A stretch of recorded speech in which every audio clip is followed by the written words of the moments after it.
আসসালামু আলাইকুম, কেমন আছেন সবাই? আশা করি সবাই ভালো আছেন, সুস্থ আছেন। আলকেনস্টাইন এইচএস একাডেমিক অর্থনীতির দ্বিতীয় পত্র আরেকটা ক্লাসে আপনাদের স্বাগতম। আপনাদের সাথে আছে আমি নাফিউল সামাদ আবির, পড়াশোনা করছি ঢাকা বিশ্ববিদ্যালয়ে। আমরা বাংলাদেশের অর্থনীতি পরিচয় অধ্যায়টি পড়ছি। এই অধ্যায়ে আমরা ইতিমধ্যে বাংলাদেশের অর্থনীতির যে অবস্থা, বাংলাদেশের অর্থনীতির কাঠামো সহ বিস্তারিত আলোচনা করেছি। বাংলাদেশের অর্থনীতির বৈশিষ্ট্য নিয়ে আলোচনা করেছি। এখন আমরা আলোচনা করব যে বাংলাদেশের অর্থনীতির গতিধারা নিয়ে, যে এই যে বিভিন্ন সময়ে বাংলাদেশের অর্থনীতি কি গতিধারায় আসলে পরিচালিত হয়েছে। তো স্বাধীনতার পরবর্তী সময়ের কথা যদি আমরা বলি, যে বাংলাদেশের অর্থনীতি তখন খুবই ভঙ্গুর একটা অবস্থায় কিন্তু ছিল। বর্তমানের তুলনার সাথে যদি তখনকার সময়ের আমরা চিন্তা করি, তাহলে বাংলাদেশের তখনকার অর্থনীতি একেবারে স্ক্র্যাচ থেকে কিন্তু আসলে উঠে এসেছে। তো এটা নিয়ে একটা প্রতিবেদন বিশ্বব্যাংক একটা রিপোর্ট করেছিল তখন, যে আমি এটা পড়ে শোনাই, যে সবচেয়ে ভালো পরিস্থিতিতেও বাংলাদেশের উন্নয়ন সমস্যাটি অত্যন্ত জটিল। তাহলে বুঝতে পারছেন বাংলাদেশের তৎকালীন অর্থনৈতিক অবস্থা ঠিক কতটুকু খারাপ ছিল। এখানকার মানুষ অত্যন্ত দরিদ্র, মাথাপিছু আয় $50 থেকে $70, বর্তমানে হচ্ছে কি $2784, কিন্তু তখন ছিল $50 থেকে $70, যা গত 20 বছরে বাড়েনি। জনসংখ্যার প্রবল আধিক্য এখানে, প্রতি বর্গ কিলোমিটারে 1400 মানুষ বাস করে, তাদের জীবনের আয়ুষ্কাল অনেক কম, এখনো তা 50 বছরের নিচে, বেকারত্বের হার 25 থেকে 30% মধ্যে, এবং জনসংখ্যার বড় অংশ অশিক্ষিত। তাহলে মুক্তিযুদ্ধের পর বাংলাদেশ 1972 সালে কি খুবই ভঙ্গুর একটা অবস্থায় ছিল অর্থনৈতিক দিক থেকে। তো তখনকার সময়ের মানুষের জীবনযাত্রা মান এত ভালো ছিল না, শিক্ষা ব্যবস্থা এত উন্নত ছিল না, যে কারণে গড় আয়ু বলেন আর সাক্ষরতার হার বলেন সবকিছুই খুবই কম ছিল, এবং বেকারত্ব ছিল প্রায় 25 থেকে 30%। মানুষের কি কর্মমুখিতা খুব একটা ছিল না। আর মাথাপিছু আয়ের কথা তো আমরা বলেছি 50 থেকে 70, যেটা বর্তমানে 2784। তাহলে তৎকালীন দেশের বর্তমানের সাথে যদি আমরা তৎকালীন সময়ের তুলনা করি, তাহলে বাংলাদেশের অবস্থা কতটুকু খারাপ ছিল এই রিপোর্টটা থেকে কিন্তু আমরা আসলে বিশ্বব্যাংকের এই রিপোর্টটা থেকে আমরা যা বুঝতে পারি আসলে। আর 1971 সালে হেনরি কিসিঞ্জার, একজন মার্কিন নীতি নির্ধারক, তিনি বাংলাদেশকে বলেছেন হচ্ছে কি বাস্কেট কেস বলা হয়, এটা হচ্ছে কি বলে তলাবিহীন ঝুড়ি বা বটমলেস বাস্কেট বলা হয়েছিল। এই বটমলেস বাস্কেটের বিষয়টা হচ্ছে বা বাস্কেট কেস বলা হয় সাধারণত। এটার পিছনের রহস্য হচ্ছে যে একটা সময় বিভিন্ন দেশের যে হচ্ছে যুদ্ধ যারা করতো, তো যুদ্ধে হয় মানুষ মারা যেত বা কেউ অক্ষত থাকতো, তো আবার কিছু মানুষ দেখা যেত কি যারা পঙ্গু হয়ে গিয়েছে। তো পঙ্গু হয়ে যাওয়া মানুষদের হচ্ছে কি লাইফ দেখা যেত তারা হয় হুইল চেয়ারে নইলে শুয়ে কাটাতে হচ্ছে। তো এই মানুষদেরকে বলা হতো বাস্কেট কেস, অর্থাৎ তলাবিহীন ঝুড়ি। যে একজন যোদ্ধা যে পঙ্গু হয়ে গিয়েছে বা আহত হয়ে গেছে, যে যুদ্ধে যাওয়ার ক্ষমতা হারিয়ে ফেলেছে, অর্থাৎ তার লাইফের কি এম যেটা ছিল, গোল যেটা ছিল, যে তার জেনারেল যে লাইফ ছিল সেটার এবিলিটি সে হারিয়ে ফেলেছে, তো তাদেরকে বলা হতো বাস্কেট কেস বা তলাবিহীন ঝুড়ি, বটমলেস বাস্কেট বলা হতো। তো এই যে বাংলাদেশকে তুলনা করা হয়েছিল এরকম ভাবে, যে এই যুদ্ধের পর বাংলাদেশের অবস্থা ঠিক এরকম হয়েছে, বাংলাদেশের অর্থনীতি এতটাই ভেঙে গিয়েছে যে বাংলাদেশ আসলে একটা বাস্কেট কেসে পরিণত হয়েছে। কিন্তু আমরা দেখুন আজকের বাংলাদেশের কথা যদি আমরা চিন্তা করি, বাংলাদেশ এখন আর তলাবিহীন ঝুড়ি নয়, বাংলাদেশ অর্থনীতিতে বেশ এগিয়ে আছে। ইনফ্যাক্ট 2030 সালে বাংলাদেশ 26তম বৃহৎ অর্থনীতি দেশ হওয়ার পটেনশিয়াল কিন্তু রাখে। আর এটা সম্পর্কে আসলে J.R. পার্কিনসন 1976 সালে তিনি তার বন্ধু নরওয়ের বিখ্যাত আরেকজন অর্থনীতিবিদ জাস্ট ফ্যালান্ড এর সাথে মিলে একটা 203 পৃষ্ঠার বই রচনা করেছিলেন, যেটা বাংলাদেশকে বলেছিলেন Bangladesh the test case for development. তাহলে বাংলাদেশ হচ্ছে উন্নয়নের একটা পরীক্ষা ক্ষেত্র বলে তারা কিন্তু এটা উল্লেখ করেছিলেন। তো বাংলাদেশ উন্নয়নের পরীক্ষা ক্ষেত্রে আসলে মোটামুটি সফল বলা যায়। নিম্ন আয়ের একটা দেশ থেকে মধ্যম আয়ের দেশে বাংলাদেশ পরিণত হয়েছে, উন্নয়নশীল একটা দেশ যেটা আরো উন্নতির দিকে এগিয়ে যাচ্ছে। তো এই ছিল হচ্ছে বাংলাদেশের 1971 সাল পরবর্তী অর্থনৈতিক অবস্থা, যেটা হচ্ছে কি বাংলাদেশের অধিক জনসংখ্যা, তারপর পূর্ব পাকিস্তান পশ্চিম পাকিস্তান যখন ছিল তখনও বৈষম্যের শিকার হতে হয়েছে বাংলাদেশকে।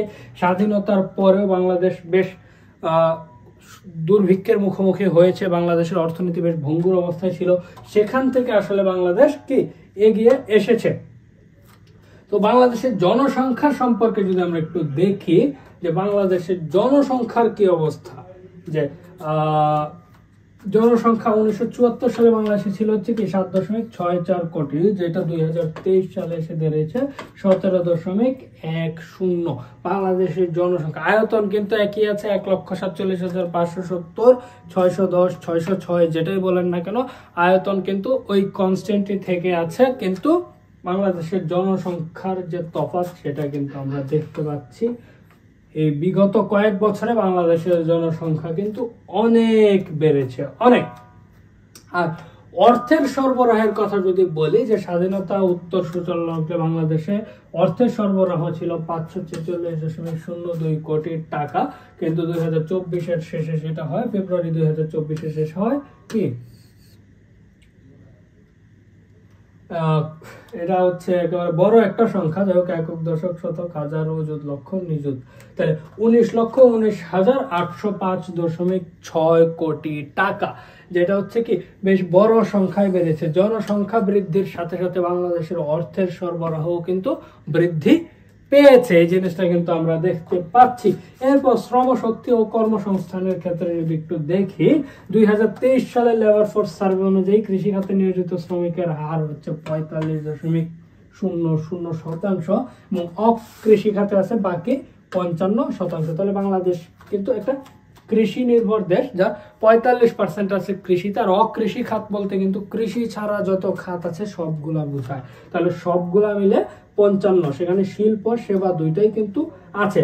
আর আমরা দেখতে পাচ্ছি যে কৃষিতে পূর্বে ছিল হচ্ছে কত 63.2, অর্থাৎ কৃষি খাতে হচ্ছে শ্রমিকের হার হ্রাস পেয়েছে, কিন্তু শিল্প ও সেবা খাতে কিন্তু বাড়ছে। তো বাংলাদেশ ধীরে ধীরে শিল্পের দিকে যাচ্ছে, অগ্রসর হচ্ছে। এখন কৃষিজ উৎপাদনের কথা যদি বলি, কৃষিজ উৎপাদন মোট খাদ্যশস্য 1980-81 ছিল খুবই কম, কিন্তু বর্তমান সময়ে প্রায় 513.4 লক্ষ মেট্রিক টন, যেটা হচ্ছে 23-24 অর্থ বছরে। তাহলে বাংলাদেশের জনসংখ্যা বৃদ্ধি পেয়েছে, তার সাথে সাথে কি কৃষিজ উৎপাদনও বৃদ্ধি পেয়েছে। তো একটা দেশ কৃষিজ উৎপাদন কখন বৃদ্ধি পায়, যখন প্রযুক্তিগত দিকে আগায়, মানুষের মধ্যে কি যারা কৃষিকাজে জড়িত তারা যখন দক্ষ হয়, এছাড়াও যে সরকার কর্তৃক উন্নত বীজ, সার, সেচ ব্যবস্থা সেগুলো যখন উন্নত হয়, তখন কিন্তু আসলে কি কৃষি খাতে উৎপাদন বৃদ্ধি পায়। এরপর শিল্প উৎপাদনের ক্ষেত্রেও বৃদ্ধি পেয়েছে। শিল্প উৎপাদন ক্ষুদ্র, কুটির, মাঝারি থেকে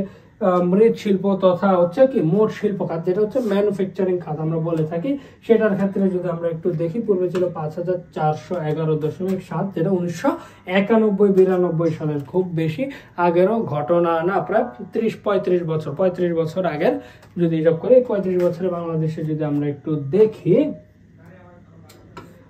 12,46,386 কিন্তু এটা হয়ে গিয়েছে। তার মানে কি বেশ 386 কোটি টাকা, 12,46,386 কোটি টাকায় কিন্তু আসলে শিল্প খাত চলে এসেছে। তাহলে শিল্প খাতের অগ্রগতি কিন্তু আমরা বেশ ভালোই দেখতে পাচ্ছি। সঞ্চয় বিনিয়োগের ক্ষেত্রে যদি আমরা একটু দেখি যে কি পরিমাণ সঞ্চয় হচ্ছে, সঞ্চয়ের পরিমাণ কিন্তু 1996-97 তুলনায় বেড়েছে। জাতীয় সঞ্চয় বলুন, মোট বিনিয়োগের পরিমাণ বেড়েছে, বিশেষ করে বেসরকারি বিনিয়োগ কিন্তু অনেক বড় একটা জাম্প দিয়েছে। বেসরকারি বিনিয়োগ, মোট বিনিয়োগ তো বৃদ্ধি পেয়েছে, সরকারি বিনিয়োগে খুব একটা চেঞ্জ আসেনি, আহামরি খুব একটা চেঞ্জ হয়নি, কিন্তু বেসরকারি বিনিয়োগ অনেক বেশি বৃদ্ধি কিন্তু পেয়েছে। এবার অর্থনৈতিক খাতগুলোর কথা যদি আমরা বলি, অর্থনৈতিক খাতে যে তিনটি খাত রয়েছে উৎপাদনের দিক থেকে, যে কৃষি, শিল্প ও সেবা খাত, সেগুলোর অবদান কিন্তু আমরা দেখতে পাচ্ছি যে 1980-81-তে কিরকম ছিল। 1980-81-তে দেখেন সম্পূর্ণ হচ্ছে কি ম্যাক্সিমাম ছিল কৃষি নির্ভর, আর খুব কম ছিল শিল্প নির্ভর। কিন্তু দেশ যত বেশি অগ্রগতি করেছে, অর্থনৈতিক দিকে উন্নত হয়েছে, সেটা কিন্তু শিল্পের উপর ভর করে। এখন শিল্প খাত হচ্ছে কি 37.95, কৃষিতে অবদান কমেছে, মানুষ কৃষি থেকে কি শিল্পের দিকে অগ্রসর হচ্ছে। তাহলে গত 4 দশকে কৃষি খাতের অবদান কিন্তু ক্রমান্বয়ে আসলে হ্রাস পেয়েছে, কিন্তু শিল্প খাতের অবদান বৃদ্ধি পেয়েছে। আর সেবা খাত মোটামুটি সবসময় একই সিমিলার, এই 50%-এর অ্যারাউন্ড কিন্তু আসলে অবস্থান করছে। তাহলে এরপর প্রকৃতি জরিপে ও প্রবৃদ্ধির হারটা যদি আমরা একটু দেখি, যে প্রবৃদ্ধির হারটা দেখেন 1975 থেকে 76 ছিল 5.67 এবং 23-24 এসে হয়েছে 5.8। 8.2। 21-22 আসলে সর্বোচ্চ ছিল 7.10, কিন্তু এই যে কোভিড পরবর্তী সময়ে আসলে একটু সেটব্যাক এসেছে, প্রবৃদ্ধির হার, জিডিপি প্রবৃদ্ধির হার হ্রাস পেয়েছে, যেটা লক্ষ্যমাত্রা 21-22 পরে আসলে 8-এর উপরে যাওয়ার ছিল, কিন্তু ওই যে কোভিড-19 প্রভাবে আসলে প্রবৃদ্ধি কমে গিয়েছে। কিন্তু এক্ষেত্রে আমরা বলতে পারি বিভিন্ন উন্নত দেশে হচ্ছে কি কোভিড এর পরবর্তী সময়ে হচ্ছে ঋণাত্মক হয়ে গিয়েছিল আসলে প্রবৃদ্ধি, অর্থাৎ সেখানে হ্রাস পেয়েছিল প্রবৃদ্ধি, কিন্তু বাংলাদেশ কিন্তু চ্যালেঞ্জ মোটামুটি সম্মুখীন হয়ে মোকাবেলা করতে কিছুটা হলেও সক্ষম হয়েছে। এরপর আমরা বিদ্যুৎ উৎপাদনের কথা যদি বলি, বাংলাদেশ শতভাগ বিদ্যুতায়নের দেশ, বাংলাদেশে প্রায় শতভাগ বাড়ি আছে কি বিদ্যুৎ সকলের কাছে। তো বিদ্যুৎ চাহিদার আছে প্রচুর, যেহেতু প্রচুর পরিমাণ উৎপাদিত হয়। তো বাংলাদেশে সব মিলিয়ে মোট হচ্ছে স্থাপিত উৎপাদন ক্ষমতা হচ্ছে কি 30,067 মেগাওয়াট। বিদ্যুৎ চাহিদা এ পর্যন্ত সর্বোচ্চ হচ্ছে 16,233 মেগাওয়াট বিদ্যুৎ উৎপাদিত হয়েছে। আর হচ্ছে বিদ্যুৎ দেখেন 1997 সালে উৎপাদন ক্ষমতা ছিল 2908 মেগাওয়াট। তাহলে এই যে 30 বছরে কিন্তু বিদ্যুৎ উৎপাদন ক্ষমতা বাংলাদেশের প্রচুর পরিমাণে আসলে বৃদ্ধি পেয়েছে। এবার আসি আমরা গ্যাস ও জ্বালানির ক্ষেত্রে যদি দেখি যে বাংলাদেশ কিন্তু খনিজ সম্পদে বেশ সমৃদ্ধ। তো বাংলাদেশ সম্পর্কে বলা যায় যে Bangladesh is a country that's floating on gas. তো বাংলাদেশে কিন্তু প্রচুর পরিমাণে গ্যাস রয়েছে, যা উত্তোলন করা খুবই দুঃসাধ্য। যেগুলো আমরা উত্তোলন করতে পারছি, উত্তোলনযোগ্য প্রমাণিত হচ্ছে কি 28.89 ট্রিলিয়ন ঘন ফুট ব্যবহারের পর ডিসেম্বর 2023 সময় নিট মজুদের পরিমাণ দাঁড়ায় 8.17 ট্রিলিয়ন ঘন ফুট। তো সরকার কিন্তু আসলে এই প্রাকৃতিক গ্যাসের উপর নির্ভরশীলতা কমানোর চেষ্টাও করে যাচ্ছে, নবায়নযোগ্য শক্তির উপর নির্ভর করার চিন্তা ভাবনা করতেছে, টেকসই জ্বালানি ব্যবস্থা গ্রহণ করার চিন্তা করছে এবং পদক্ষেপ গ্রহণ কিন্তু করেছে। জ্বালানি দক্ষতা বৃদ্ধি এবং 2030 সালের মধ্যে 20% জ্বালানি সাশ্রয়ের লক্ষ্যমাত্রা কিন্তু ধার্য করা হয়েছে। এরপর আমরা যদি আসি মূল্যস্ফীতির কথা, যে মূল্যস্ফীতি আসলে বিগত কিছুদিনে প্রচুর পরিমাণে বেড়েছে। রাশিয়া ইউক্রেন যুদ্ধের পর অনেক বড় একটা জাম্প কিন্তু করেছে, কিন্তু 2015-16 এটা বেশ কন্ট্রোল একটা সিচুয়েশনে ছিল, 5.92 ছিল, যেটা 23-24 এসে হচ্ছে 9.74 চলে আসছে, যেটা বাংলাদেশের জন্য খুবই কি অ্যালার্মিং একটা বিষয়। তবে 24-25 অর্থ বছরে ঘোষিত বাজেটে মূল্যস্ফীতিকে 6.5% রাখার লক্ষ্য কিন্তু ঠিক করা হয়েছিল। এরপর বৈদেশিক নির্ভরশীলতা হ্রাসের কথা চিন্তা করা হচ্ছে, হ্রাস করতে কাজ করতে হবে, কারণ বৈদেশিক নির্ভরশীলতা যত কমবে তত বেশি আমদানি হ্রাস পেয়ে নিজের দেশেই আসলে পণ্য উৎপাদন করা হবে। তো সেই লক্ষ্যে হচ্ছে রপ্তানিমুখী শিল্প, আমদানি বিকল্প শিল্প স্থাপন এবং কি আঞ্চলিক ও আন্তর্জাতিক সম্পর্ক উন্নয়নের মাধ্যমে যে দেশীয় স্বার্থকে অগ্রাধিকার দেওয়া, সেটার কিন্তু পদক্ষেপ অনেক নেওয়া হয়েছে, যার ফলে রপ্তানি আয় পূর্বের অপেক্ষা বেড়েছে, বিদেশের প্রতি নির্ভরশীলতা আস্তে আস্তে হ্রাস পাচ্ছে, বাণিজ্য ব্যবধান হ্রাস পাচ্ছে, বার্ষিক উন্নয়ন প্রকল্পে হচ্ছে বিদেশিদের হস্তক্ষেপ পূর্বের তুলনায় অনেক কমেছে। এবার আমরা দারিদ্র্যের মাত্রা যদি চিন্তা করি, বাংলাদেশ আসলে খুবই দরিদ্র একটা দেশ ছিল 1972 সালে মুক্তিযুদ্ধের পরে, কিন্তু সেটা ধীরে ধীরে হ্রাস পাচ্ছে। যেমন 2011 সালে দারিদ্র্যের হার ছিল 29.69%, 2015 সালে সেটা হচ্ছে কি 24.8%। তাহলে বাংলাদেশের যে দারিদ্র্যের ঊর্ধ্বসীমা সেটা হচ্ছে 2022 জরিপ অনুযায়ী 18.7 এবং নিম্ন সীমা হচ্ছে কি 5.6%। তাহলে বাংলাদেশ সরকার আসলে হচ্ছে বাংলাদেশের বর্তমান যে সিচুয়েশন, তাতে হচ্ছে দরিদ্র লোকের সংখ্যা হ্রাস করার খুব বেশি চেষ্টা করা হচ্ছে। দরিদ্র সীমার নিচে যারা আছে তাদেরকে হচ্ছে কর্মসংস্থানের সুযোগ সৃষ্টি করে দেওয়া, তাদেরকে এগিয়ে নিয়ে যাওয়া, কারিগরি শিক্ষা এবং প্রশিক্ষণে দক্ষ করার জন্য বিভিন্ন কর্মসূচি কিন্তু গ্রহণ করা হয়েছে। এটা ছিল হচ্ছে আমাদের কি বিগত বাংলাদেশের কি দারিদ্র্যের যে সিচুয়েশন। 2001 থেকে 2010 বাংলাদেশের দরিদ্র মানুষের সংখ্যা কমেছে কতজন?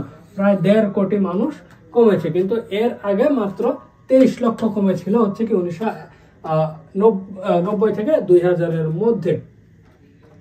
তো এখানে হচ্ছে বাংলাদেশ অর্থনীতি কয়েকটি সূচকের পরিবর্তনের ধারা দেখানো হয়েছে, যে আসলে কিভাবে কোন জিনিসটা পরিবর্তিত হয়েছে 1997 সালকে বেস সাল ধরে 23-24 হচ্ছে এটার কি কি চেঞ্জ আসছে সেটা তুলনা ধরা হয়েছে। যেমন গড় আয়ু কিন্তু বেড়েছে, তার মানে বাংলাদেশের খাদ্যাভ্যাস কি উন্নত হয়েছে। জনসংখ্যা বৃদ্ধির হার হ্রাস পেয়েছে তুলনামূলকভাবে বাংলাদেশের 1997 এর তুলনায়।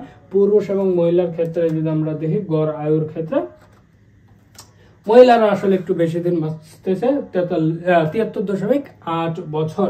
এরপর মাথাপিছু আয় বৃদ্ধি পেয়েছে, ওই যে $250 থেকে এসে $2784 হয়েছে। সাক্ষরতার হার বৃদ্ধি পেয়েছে, 42.6% ছিল, এখন সেটা 77.9% উন্নীত হয়েছে।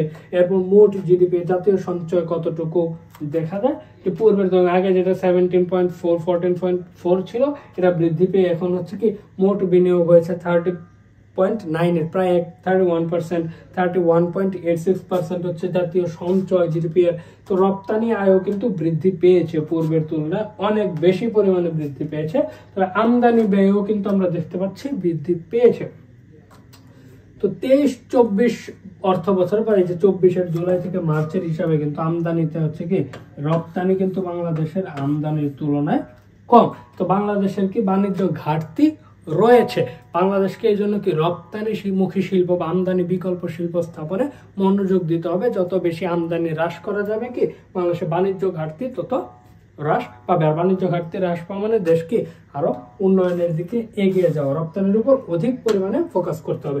তো এখানেও আরো কিছু এরকম দেওয়া আছে। এটা হচ্ছে বাংলাদেশ অর্থনৈতিক সমীক্ষা 2024-এর ডাটা, যেটা হচ্ছে বছর শেষে আবার চেঞ্জ হবে এবং সেই জিনিসটা সম্পর্কে আমরা জানি। তো বৈশ্বিক পরিপ্রেক্ষিতে বাংলাদেশের অবস্থান এবং ভবিষ্যৎ সম্ভাবনা আসলে কি বাংলাদেশ সম্পর্কে আমরা দেখেছি যে বাংলাদেশ আসলে চেষ্টা করছে ক্রমাগত উন্নয়নের জন্য। বর্তমানে যে গ্লোবালাইজেশনের যুগে বাংলাদেশ কিন্তু তার সাথে তাল মিলিয়ে এগিয়ে যাওয়ার চেষ্টা কিন্তু করছে। তো এক্ষেত্রে বাংলাদেশের বৈশ্বিক ক্রিয়া প্রতিক্রিয়ার ফলে যে জিনিসগুলো সৃষ্টি হতে পারে তা হচ্ছে বিনিয়োগ বৃদ্ধি, কর্মসংস্থান বৃদ্ধি, উৎপাদন বৃদ্ধি, জীবনের মান উন্নয়ন, তারপর মাথাপিছু আয় বৃদ্ধি, সামাজিক অবস্থার উন্নয়ন, শিল্পায়ন ও নির্ভরযোগ্য প্রতিষ্ঠান, জনশক্তি, পরিবেশের সুরক্ষা, এই জিনিসগুলো কিন্তু আসলে হয়ে যায়। তো বাংলাদেশের বর্তমান অবস্থানের কথা যদি আমরা চিন্তা করি, বাংলাদেশ বর্তমানে যে বিশ্বের 50টা বৃহত্তম অর্থনৈতিক দেশগুলোর তালিকায় 465 বিলিয়ন ডলার জিডিপি নিয়ে দিন শেষে হচ্ছে 2022 সালের শেষে বাংলাদেশের অবস্থান হচ্ছে কত 35তম।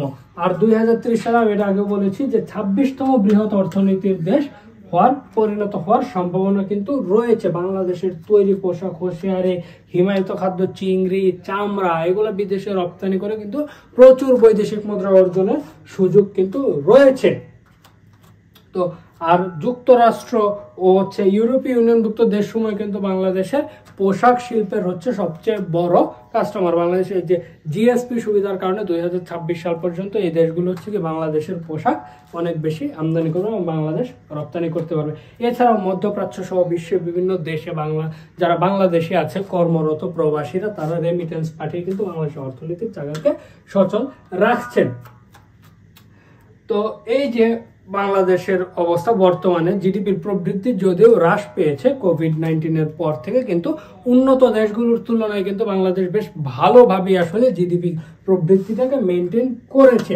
তো ভবিষ্যৎ সম্ভাবনার ক্ষেত্রে যদি বলি, বাংলাদেশ যেহেতু কৃষি নির্ভর দেশ, তাহলে কৃষি নির্ভর শিল্পের কি বিকাশ অনেক বেশি ঘটবে বাংলাদেশের ক্ষেত্রে। তারপর দ্রুত অর্থনৈতিক উন্নয়নের লক্ষ্যে সরকার কিন্তু কৃষিতে ভর্তুকি, শিল্পক্ষেত্র গঠন, তারপর উন্নত বীজ, কৃষকদের মধ্যে দেওয়া, আন্তর্জাতিক বাণিজ্যের বাধা হিসেবে হচ্ছে বিভিন্ন যে শুল্ক রয়েছে সেগুলো রহিতকরণ করে কিন্তু উন্নয়নমুখী নানান পদক্ষেপ গ্রহণ করেছেন। তারপর হচ্ছে অভ্যন্তরীণ যে উৎপাদন ক্ষেত্র, সেটাতে দক্ষতা বৃদ্ধির জন্য কিন্তু আসলে সরকার হচ্ছে পণ্যের গুণগত মান বৃদ্ধি, ব্যয় হ্রাসের দিকে কিন্তু বেশ মনোযোগ দিয়েছে। তারপর বাংলাদেশের মতো উন্নয়নশীল দেশগুলো আসলে ক্ষুদ্র, মাঝারি ও বৃহৎ শিল্পের উন্নয়ন বা বিকাশের জন্য উন্নত দেশসমূহ মূলধনী দ্রব্য আমদানি কিন্তু আসলে করতে পারে। এর মাধ্যমে হচ্ছে কি দেশের যে শিল্পগুলো রয়েছে সেগুলোর বিকাশ ঘটবে এবং ধীরে ধীরে যে দ্রব্যগুলো আমদানি করতে হয় সেগুলো আমদানি বিকল্প দ্রব্য হচ্ছে শিল্প স্থাপিত হবে। তখন আর কি ওই আমদানি করতে হবে না, ধীরে ধীরে আমদানির নির্ভরশীলতা কিন্তু দেশে কমবে। তো বাংলাদেশের মতো দেশের জন্য এই জিনিসগুলো কিন্তু খুবই গুরুত্বপূর্ণ। আর বাংলাদেশের যে নাতিশীতোষ্ণ আবহাওয়া, সেটার জন্য কি ক্লাইমেট চেঞ্জের জন্য আমরা দেখি প্লাস্টিক, পলিথিন, এগুলোর জন্য আসলে কিন্তু পরিবেশ দূষণ অনেক হচ্ছে। তো বাংলাদেশের যে সোনালী আঁশ রয়েছে, পাট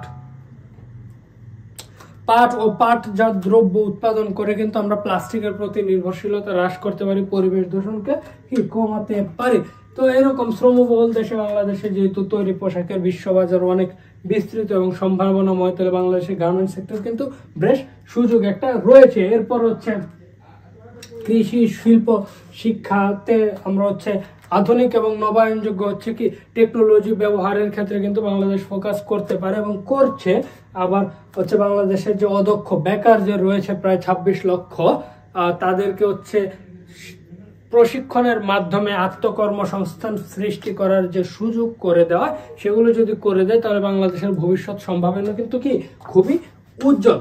তাহলে আমরা বলতে পারি যে বাংলাদেশের যে এই যে ফরেন ডিরেক্ট ইনভেস্টমেন্ট হওয়ার সম্ভাবনাও কিন্তু তাতে অনেক বেশি বেড়ে যায়। রাজনৈতিক অবস্থা স্থিতিশীল করে শাসন ব্যবস্থা এবং সামাজিক নিরাপত্তা বজায় রেখে কাজ করলে আসলে বাংলাদেশের উন্নয়নের প্রচুর পরিমাণে সুযোগ রয়েছে। তো সরকার ও দেশের জনগণের যে আমাদের উন্নয়নমুখী মনোভাবের ফলে আসলে ইতিমধ্যে কিন্তু বাংলাদেশ মধ্যমায়ের দেশে পরিণত হয়েছে এবং 2041 সাল নাগাদ বাংলাদেশকে উন্নত দেশের পর্যায়ে কিন্তু আমরা দেখতে পারবো এবং উন্নয়নের দেশে চলে যাবে। তো যে আশঙ্কাগুলো রয়েছে আসলে এই যে রাশিয়া ইউক্রেন যুদ্ধ, কোভিড-19 প্যান্ডামিক, এই জিনিসগুলোর কারণে কিন্তু বাংলাদেশকে সেটব্যাক ফেস করতে হয়েছে।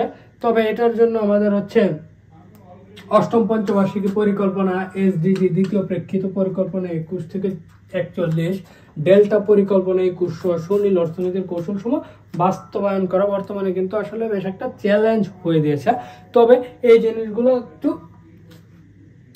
চেঞ্জ করতে হবে, যে আমাদের এই মুদ্রাস্ফীতি কিভাবে নিয়ন্ত্রণ করতে হবে, এই জিনিসগুলো কিভাবে আমরা ইমপ্লিমেন্ট করতে পারি, তার মাধ্যমে ভবিষ্যতে এই আশঙ্কাগুলো বা এই অনিশ্চয়তাগুলো কাটিয়ে উঠতে পারলে বাংলাদেশ কিন্তু তার অর্থনৈতিক উন্নয়নে বেশ এগিয়ে যাবে। তাহলে এখন আমরা আমরা যে অধ্যায়টা পড়েছি সেই অধ্যায় সার সংক্ষেপ সম্পর্কে একটু যদি দেখি, যে এই অধ্যায় থেকে আসলে আমরা কি কি জিনিস শিখতে পেয়েছি। আমরা যদি একটু অধ্যায় সারসংক্ষেপটা দেখি, আমরা প্রথমে পড়েছিলাম বাংলাদেশের অর্থনীতির ঐতিহাসিক পটভূমি, সেই 1200 সালের আগে থেকে শুরু করে পাকিস্তান শাসনামল পর্যন্ত। এর মাঝখানে যে মুসলিম শাসনামল ছিল, হিন্দু শাসনামল ছিল, তারপর ব্রিটিশ শাসনামল ছিল, এই যে সকল স্টেজ থেকে আজকে বর্তমান পর্যন্ত কিন্তু আমরা এই বাংলাদেশের অর্থনীতির যে ঐতিহাসিক পটভূমি সেটা সম্পর্কে জেনেছি। এরপর পরিবেশ, সামাজিক পরিবেশ, প্রাকৃতিক পরিবেশ সম্পর্কে জেনেছি। বাংলাদেশ কি অর্থনৈতিক কাঠামো অনুযায়ী বাংলাদেশ আসলে চলে, বাংলাদেশে এই যে উৎপাদন অনুযায়ী, তারপর মালিকানা অনুযায়ী, অঞ্চল ভিত্তিক যে খাত ভিত্তিক যে আমরা বিভিন্ন খাত রয়েছে সেগুলো সম্পর্কে দেখেছি, অবকাঠামো সম্পর্কে জেনেছি।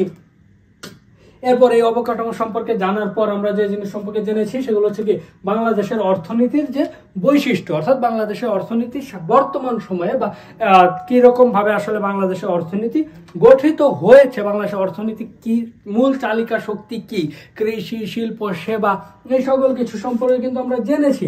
এরপর বাংলাদেশের অর্থনীতির যে গতিধারা, যে বাংলাদেশ যেহেতু মিশ্র অর্থনীতির একটা দেশ, স্বাধীনতা উত্তর সময় আসলে বাংলাদেশ এই যে সময়টা পার করেছে, অর্থনীতিটা ঠিক কি অবস্থায় ছিল, কিভাবে ইভলভ হয়েছে, কিভাবে চেঞ্জ হয়েছে, উন্নয়ন করেছে কিভাবে বাংলাদেশ, সেই জিনিসগুলো সম্পর্কে কিন্তু আমরা জেনেছি। এরপর বিশ্বায়ন সম্পর্কে আমরা জেনেছি, যে বিশ্বায়ন কি, বাংলাদেশ বিশ্বায়নের যুগে কিভাবে আসলে টিকে থাকতে পারে। এবার আমরা যদি একটু কয়েকটা বহু নির্বাচনী প্রশ্ন সমাধান করি, তাহলে হিমালয় হতে বঙ্গোপসাগর পর্যন্ত এই অঞ্চলের উত্তর অংশ কোনটি? তাহলে হিমালয় থেকে বঙ্গোপসাগর, অর্থাৎ হিমালয়ের পরবর্তীতে বাংলাদেশের শেষ যে বঙ্গোপসাগর পর্যন্ত উত্তর অংশ। উত্তর অংশ মানে নর্থ সাইড, যে আমাদের বাংলাদেশের উত্তর অংশে কি আসলে, যে আমরা আগে অপশনগুলো একটু দেখে নিই, যে বরেন্দ্র, উপেন্দ্র, হরিকেল ও সমতট, বঙ্গাল ও রাঢ় ও তাম্রলিপি। তাহলে এক্ষেত্রে আমরা বাংলাদেশের উত্তরাঞ্চল যেটা রাজশাহী, রংপুর, দিনাজপুর, সেটাকে কিন্তু আমরা বরেন্দ্র ভূমি এবং পুন্ড্র ভূমি হিসেবে চিনি। তাহলে এটার উত্তর ক, বরেন্দ্র ও পুন্ড্র। এরপর কত সালে জমিদারি প্রথা, চিরস্থায়ী বন্দোবস্ত প্রথা বিলুপ্ত হয়? পাকিস্তান স্বাধীন হওয়ার পর 1947 সালে যখন স্বাধীন হয়, তারপর 1950 সালে এটাকে বিলুপ্ত ঘোষণা করা হয়। আর চিরস্থায়ী বন্দোবস্ত চালু করেছিল হচ্ছে লর্ড কর্নওয়ালিস। এটা মাথায় রাখবেন, লর্ড কর্নওয়ালিস হচ্ছে চিরস্থায়ী বন্দোবস্ত প্রথা শুরু করেন। তবে বাংলাদেশের ভৌগোলিক আয়তন, আমরা জানি 1,47,570 বর্গ কিলোমিটার, যেটা পরবর্তীতে চেঞ্জ হয়েছে 606,610, কিন্তু এই প্রশ্নটা আসলে এসেছিল হচ্ছে ঢাকা বোর্ড 2019-এ। তো তৎকালীন হিসাব অনুযায়ী হচ্ছে 1,47,570 বর্গ কিলোমিটার। তো বাংলাদেশের অর্থনৈতিক ইতিহাসে স্বর্ণযুগের সময়কাল কোনটি? বাংলাদেশ অর্থনৈতিক স্বর্ণযুগ ছিল বলা হয়ে থাকে 1200 থেকে 1757 পর্যন্ত, অর্থাৎ ব্রিটিশ শাসনামলের আগে আগে হ্যাঁ। তারপরে কোন যুগে বাংলায় প্রথম মুদ্রা প্রচলন হয়? মুসলিম যুগে সর্বপ্রথম কি মুদ্রা প্রচলিত হয়েছিল। এরপর উৎপাদনের ভিত্তিতে বাংলাদেশের অর্থনীতি খাতসমূহ কয় ভাগে বিভক্ত? উৎপাদনের ভিত্তিতে আমরা পড়েছিলাম কি 3 ভাগে, কি কি? কৃষি, সেবা, শিল্প। কৃষি, শিল্প, সেবা। তাহলে এটার উত্তর হচ্ছে কি? খ।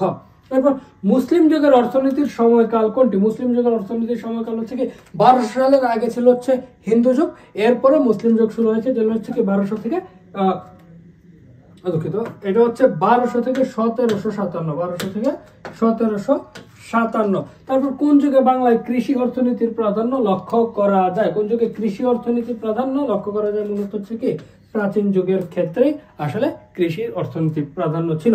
এরপর কত সাল পর্যন্ত সময়কে আদি ও হিন্দু যুগ বলা হয়ে থাকে? 1200 সাল থেকে 1757 ছিল মুসলিম, তাহলে 1200 সাল পর্যন্ত ছিল হচ্ছে কি হিন্দু যুগ। তাহলে এই ছিল আমাদের কি এমসিকিউ গুলো। আপনারা বই থেকে আরো বেশি করে এমসিকিউ সলভ করবেন এই অধ্যায় রিলেটেড যে যে এমসিকিউ গুলো রয়েছে। এখন আমরা একটা সৃজনশীল প্রশ্নের যদি একটু সমাধান দেখি, যে 1971 সালে মুক্তিযুদ্ধের মাধ্যমে বিজয় অর্জনের পর থেকেই বাংলাদেশ ক্রমাগত উন্নয়নের দিকে ধাবিত হচ্ছে। জিডিপি এর প্রবৃদ্ধি আশানুরূপ হচ্ছে, জীবনযাত্রার মান, শিক্ষার হার, নারী শিক্ষা, নারীর ক্ষমতায়ন বৃদ্ধি পাচ্ছে। দেশটির ভূপ্রকৃতি, ভৌগোলিক অবস্থান, নদ নদী, মৃত্তিকা সহ অন্যান্য প্রাকৃতিক উপাদানগুলো দেশটির উন্নয়নে সহায়তা করছে। আশা করা যায় এ ধারা অব্যাহত থাকলে বাংলাদেশ 2030 সালের মধ্যে উন্নত দেশে পরিণত হবে।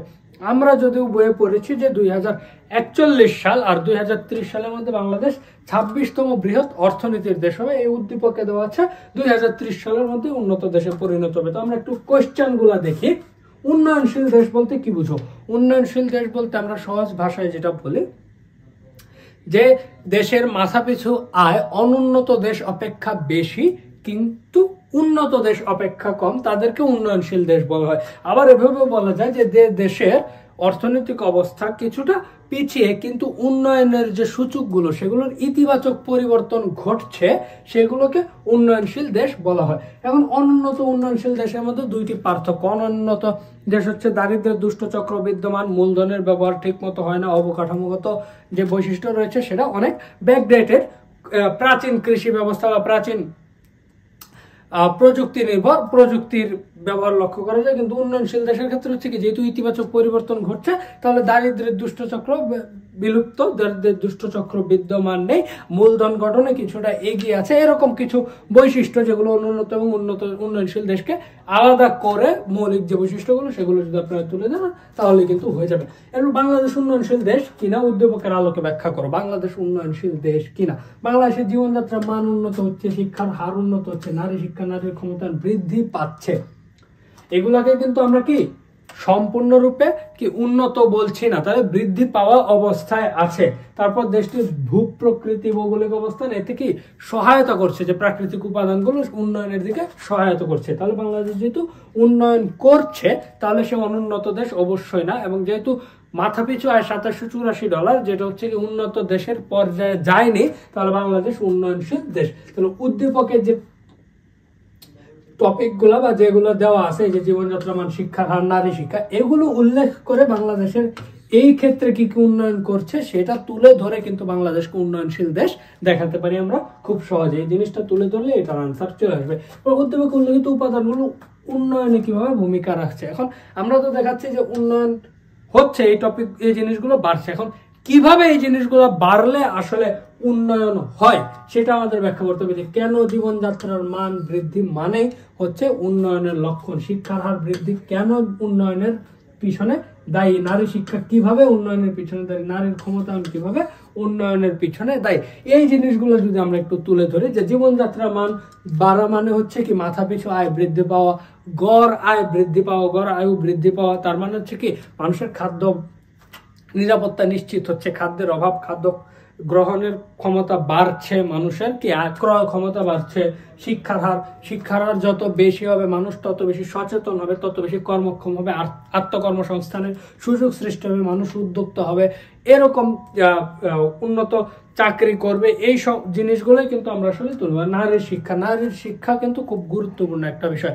যত বেশি নারী শিক্ষিত হবে, তারা নারীরা হচ্ছে কি লেবার ফোর্সে এসে যুক্ত হবে, কাজ করতে সক্ষম হবে। নারীর ক্ষমতা যখন বৃদ্ধি পাবে, সেগুলো কিন্তু কি উন্নয়নের অন্যতম চাবিকাঠি বা কি পয়েন্ট কিন্তু আমরা বলতে পারি। আবার সে দেশের যে ভূপ্রকৃতি, ভৌগোলিক অবস্থান, নদ নদী, মৃত্তিকা, এগুলো কি উন্নয়নে কিন্তু সহায়তা করে। কৃষি নির্ভর অর্থনীতি হোক বা শিল্প নির্ভর অর্থনীতি হোক, কৃষি ভিত্তিক শিল্প হোক, যে জিনিসটাই থাকুক না কেন, সেগুলো কি বাংলাদেশের উন্নয়নে কিন্তু সহায়তা করছে। তাহলে এই জিনিসটা যদি আমরা তুলে ধরতে পারি, তাহলে আমাদের ঘ নম্বর প্রশ্নের উত্তর কিন্তু খুব সহজেই চলে আসবে।